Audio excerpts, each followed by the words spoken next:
Selasa pagi ASEAN Ministerial Meeting atau pertemuan tingkat Menteri Luar Negeri digelar di salah satu venue utama di Labuan Bajo secara tertutup dan akan dihadiri oleh anggota termuda ASEAN Timor Leste. Adapun pertemuan ASEAN Ministerial Meeting perdana telah digelar Februari lalu di Sekretariat ASEAN Jakarta, digelar dengan menghasilkan 53 poin pembahasan antara Menteri Luar Negeri ASEAN. Dan untuk mengetahui informasi terkini terkait agenda KTT ke-42 ASEAN hari ini di Labuan Bajo, sudah ada produser lapangan CNN Indonesia Vina Nabila. Selamat pagi Vina, apa saja agenda yang akan dilakukan pada hari ini dan pembahasan poin-poin penting apa yang akan diangkat? Selamat pagi Maggie, 9 Mei 2023 merupakan rangkaian utama dari menuju KTT 42 yang nanti akan diselenggarakan esok atau 10 Mei 2023 dan 11 Mei 2023. Saat ini baru saja dibuka pertemuan tingkat Menteri Luar Negeri yaitu pukul 9 waktu Indonesia Tengah. Adapun pertemuan ASEAN Ministerial Meeting sudah diselenggarakan sebelumnya pada Februari 2023 atau awal tahun lalu dengan menghasilkan 53 poin-poin pembahasan 3 pilar ASEAN, baik itu tentang digital ekonomi, bantuan kemanusiaan, isu kestabilan kawasan, dan juga beberapa poin terkait dengan kesehatan. Maggie, terkait dengan pertemuan tingkat Menteri Luar Negeri, memang ini salah satu pembahasan yang diusung adalah pertumbuhan ekonomi di kawasan ASEAN itu sendiri. Kita tahu apabila populasi gabungan di negara-negara ASEAN merupakan peringkat ketiga setelah Tiongkok dan juga India dengan jumlah lebih dari 600 juta jiwa, dan ini merupakan salah satu kekuatan yang dimiliki ASEAN tidak hanya untuk menguatkan ekonomi maupun untuk menguatkan kerjasama baik internal maupun eksternal.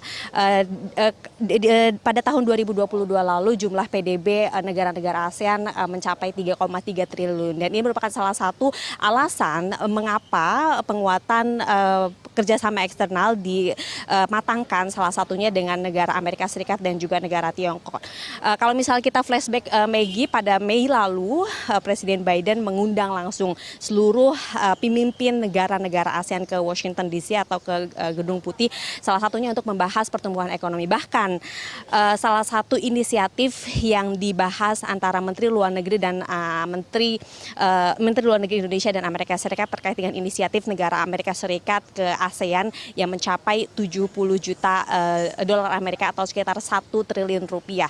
Ini merupakan salah satu inisiatif, bahkan Biden mengatakan ini adalah era baru ASEAN karena ASEAN merupakan salah satu organisasi regional yang masih memiliki kestabilan dan juga salah satunya terkait dengan penguatan pembahasan perdamaian. Kalau misal dibandingkan dengan organisasi regional lain seperti Uni Eropa dan juga beberapa organisasi regional lain, kawasan ASEAN dan juga Indo-Pasifik lumayan dilirik oleh negara-negara Amerika Serikat dan juga negara Tiongkok. Karena kalau misalnya kita melihat neracanya dari tahun 2021 hingga tahun 2024, nilai perdagangan keduanya meningkat, saling adu rayu seperti itu, Maggie.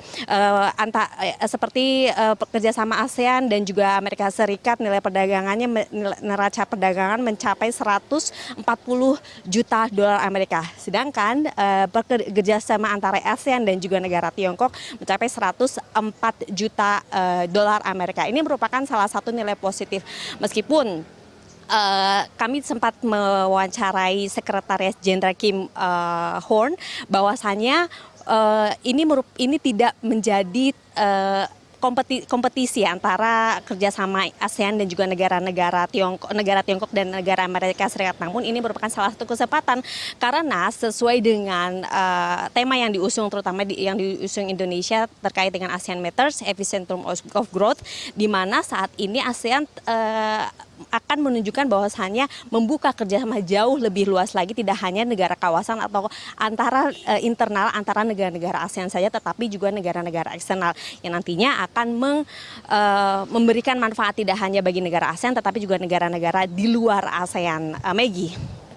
Baik, pertemuan ekonomi ASEAN berpotensi menjadi pusat ekonomi global. Terima kasih Vina Nabila sudah bergabung bersama kami di Bisnis dan Referensi.